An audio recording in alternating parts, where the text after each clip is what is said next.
All right, what's going on, everybody? It's been a little while since I posted a video, huh? Well, every once in a while, there's something so big that comes along that draws me out of my content hibernation, and today is no exception. This was just posted on the official forums by Kabam. Changes to consumable availability. Yikes, that sounds bad. And introducing the apothecary. Okay, well, let's learn about this a little bit here. I start off by saying, hello, summoners. With the release of our April build, we'll be changing the availability of revives and potions in early game content, while simultaneously introducing a new way to earn consumables without having to rely on path RNG. So right off the bat, they're making this sound like a good thing. We're not going to have to rely on path RNG anymore. All right. So I have a lot of opinions on this, but right off the bat, that irritates me a little. Don't try to sell it to me. Okay, just give it to me straight. What's actually changing? Because technically they're somewhat right. Like the best quest to farm revives, in my opinion, it's Act 3, Chapter 2, quest number 6. We've known about this for ages at this point, where instantly after this was released, made a video back in November 2021 where, hey, look at that, we've got this quest, there's some revives on it, right? But if you look around the quest I just joined right now, there's actually no revives here. So yeah, there is a little bit of RNG to it. The best thing in this quest right here, though, is this energy refill, which actually provides more energy than it would take to get this energy refill. So I'd spend, I think it's 42 energy, and essentially replenish 70 energy by picking this thing up. There's not a ton of RNG to it, though, because if you look at the comments on this video that was, again, released right after the update, people tested it out immediately and said, out of 32 runs so far in this quest, 7 out of 32 have yielded full refills, and 29 out of 32 have had revives. You're getting revives virtually every time. They might not, all come together, but because of the ability to, kind of fix the runs where you got, some bad luck, you can double up on revives or get the energy refills. It's virtually guaranteed that you're going to come out with something. So, a little irritated that we're trying to be sold on it. Like, yeah, no more RNG. Great. Okay, but that aside, what else is changing about this? So, basically, I've been aware of revive farming's revised acts since late 2021, had an intended fix in November of 2021, but didn't want to remove a source of revives without having an alternative means of acquisition. Over the last year, we've seen high progression summoners farm hundreds of thousands of revives each day in early game content. Whenever released new end game content, the farming reaches crazy new levels, with numerous days topping 500,000 revives farmed. That's so many revives. Every day there's an average between 100k and 300k revives farmed using this method. Bonkers. All right, so why make changes?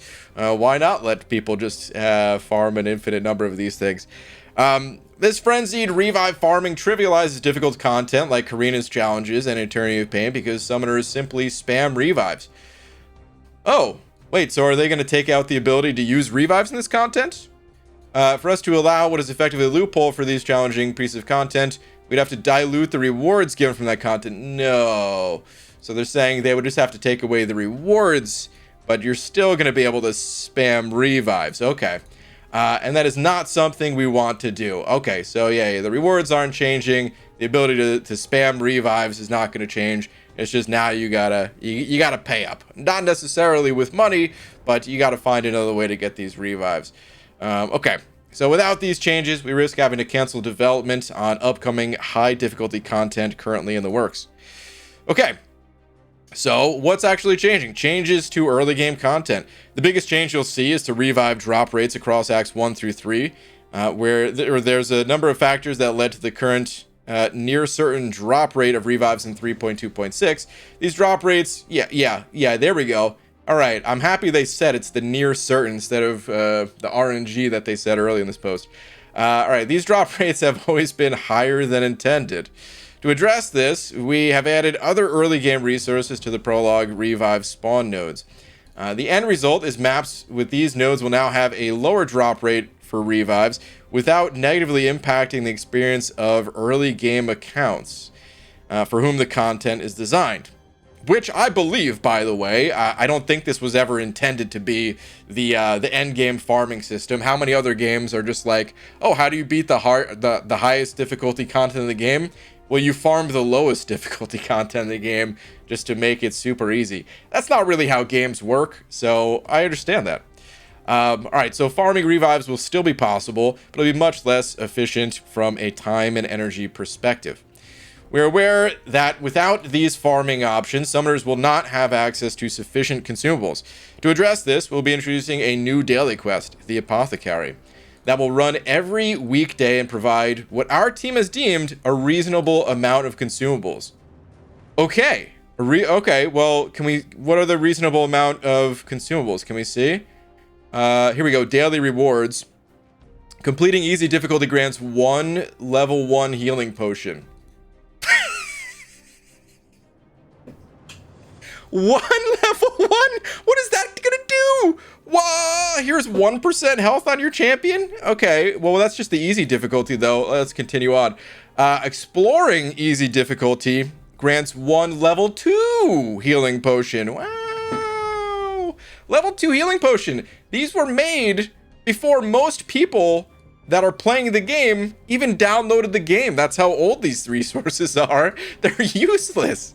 Completing hard difficulty grants 1 level 4 healing potion. Okay, so we have a level 4 there. Cool. And exploring hard difficulty grants 1 level 1 revive.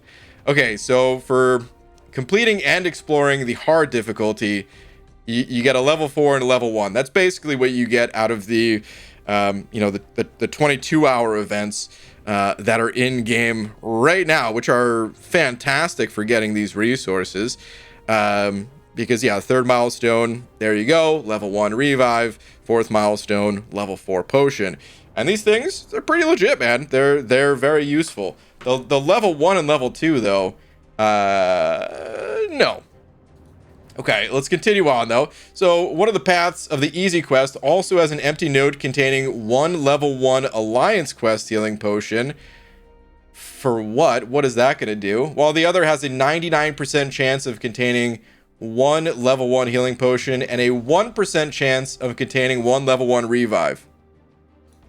Wait. 1% chance?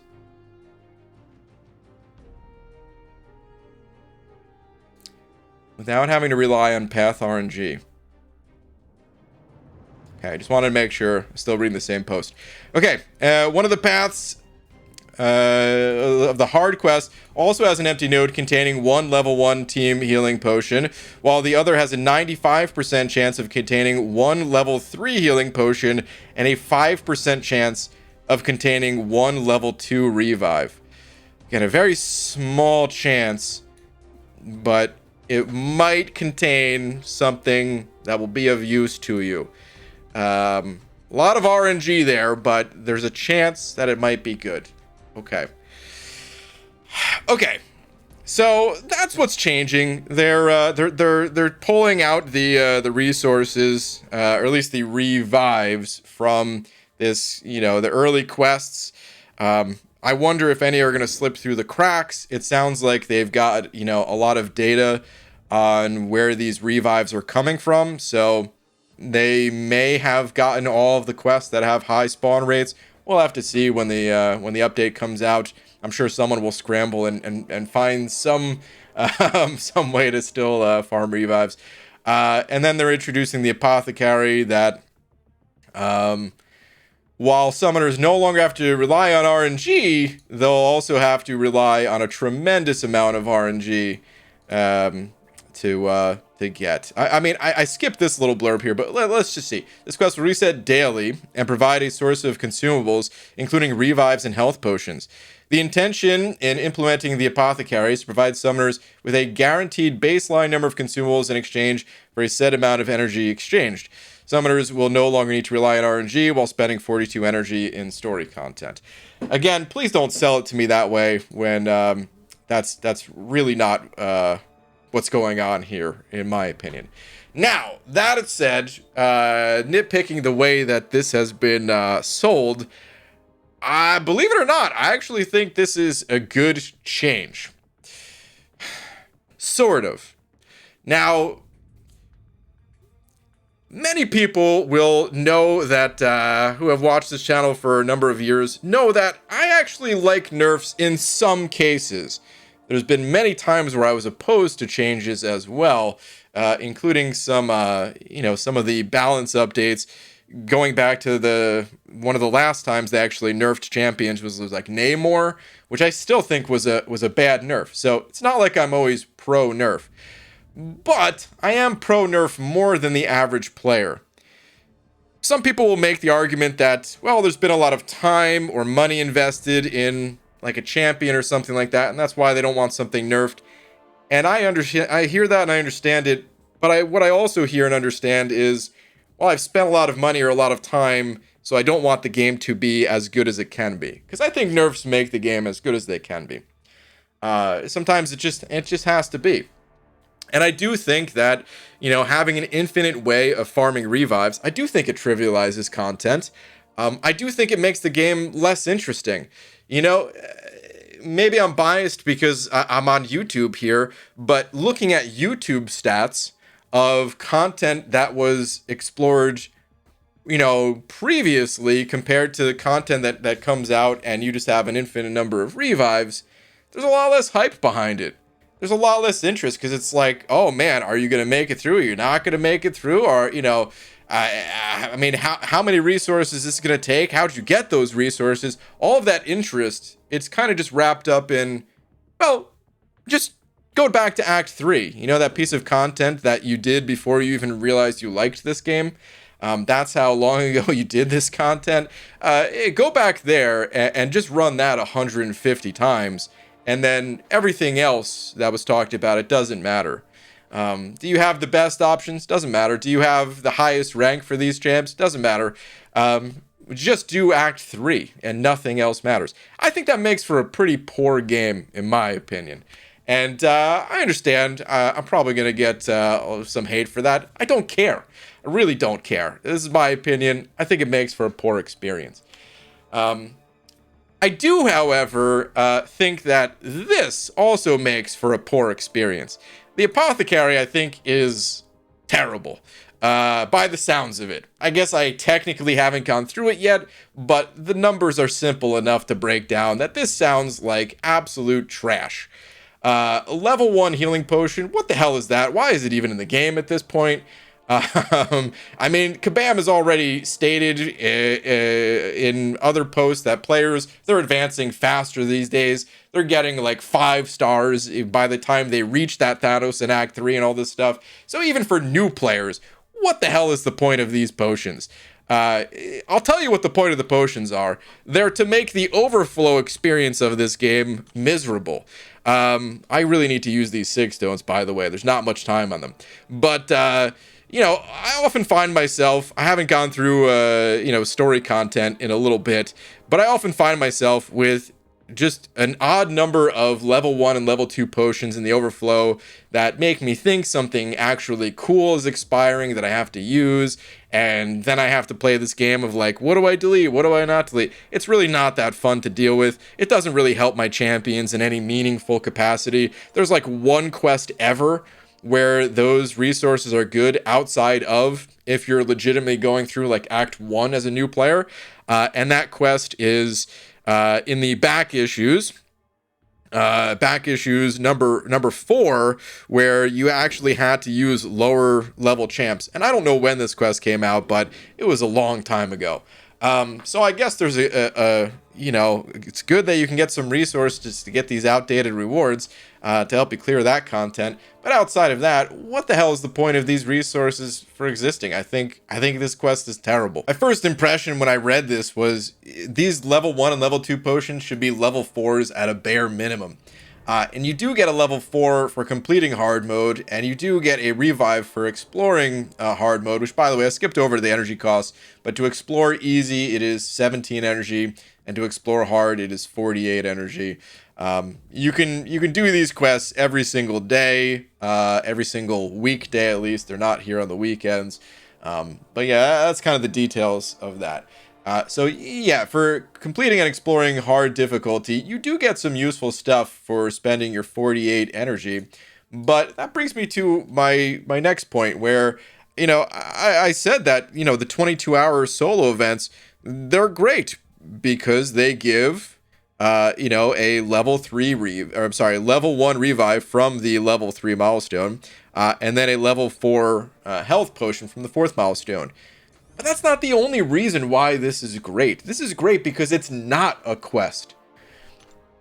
The reason why I said I like the change of pulling out the infinite way of getting free revives from clearing the earliest content is because I do think it makes for an uninteresting game. Just clearing some basic easy content. Well, what the hell is the apothecary? It's some basic super easy content. Like, you want an average team rating of 11,500. That's the highest difficulty for people to go through. So it's still going to be an auto fight situation, which is fine. Not everything needs to be like super difficult and all that stuff. But the reason why it's so good in the 22-hour solo events is because you can use your champions anywhere. You don't have to do a dedicated quest that's going to bore you to tears, or something that you have to remember to do every day and set up your auto fight to do. You can play the game in any which way you want. There's different 22-hour events, of course. So yeah, sometimes you do need to do different things in order to get those resources. But for the most part, it gives you that flexibility to do what you want, to do what you please. Versus having to go to this dedicated quest it's terrible. It's just not good. I don't think it's good. I'm sorry to say, but I just don't think it's very good for the game in general. Much like I didn't think the revives in 3.2.6 were good for the game in general. So I'm at kind of a mixed take on this, where yeah, I'm kind of fine with them removing the revives from 3.2.6, but I wish there was a different way for them to kind of say they're going to replace it. Because what is this realistically going to do? It's just going to be a worse experience than 3.2.6. It's going to clutter up the game menus somewhere. It's going to be just more garbage for people to look at and try to figure out where they actually need to go in order to get some good rewards. I'm just not a fan of their proposed solution to it here. Now, to be crystal clear, when I'm using the word bad or trash or whatever word I'm using to describe the apothecary, which is a cool name, by the way, it's about the only thing I like about the quest. They chose a really cool name for it. I'm not saying it's going to be useless. I'm still going to use the quest to get some revives. I'm sure many of you are as well. It's there Monday through Friday, right? So 2 weeks leading up to, whatever progression push you're making. Probably going to grab some revives out of there, have them sit in the overflow until I'm ready to hop into the content. But what I'm saying, bad or trash, I'm just saying I don't think it's very interesting. I think this is probably just the devs' best solution given the amount of development time that they have, where they know there's too many revives going out, but doing something more interesting opens up this crazy can of worms of like, well, does that mean you need to adjust the content in some way? For example, the devs have known about this since they said 2021, right? So all the content that was made post 2021, is that balanced around players being able to get this number of revives? Should that content be toned down or not? I don't know, man. Should there be alternative means to healing in general or reviving your champs in general, kind of like there are in the incursions? In story quests, it could be a story NPC helping you out, boosting you in some way. Would all of these things be much more interesting as far as I'm personally concerned? You're damn right. I'm just saying I think this quest is a poor way to replace what I already think is like a subpar experience of auto farming 3.2.6 a million times. It turns that into a worse experience of auto farming some other quest once a day instead of using one of those other methods, talking about the 22-hour solo events, or just doing something more elaborate with the quests themselves.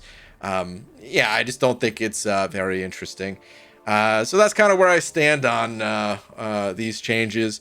Don't necessarily mind that they're pulling the revives from 3.2.6, but what they're replacing it with, it's just worse. And that's it. All these other things we can talk about during the stream. Let me know how you guys feel about it. And well, see you guys in the next video, whenever that is. Take care.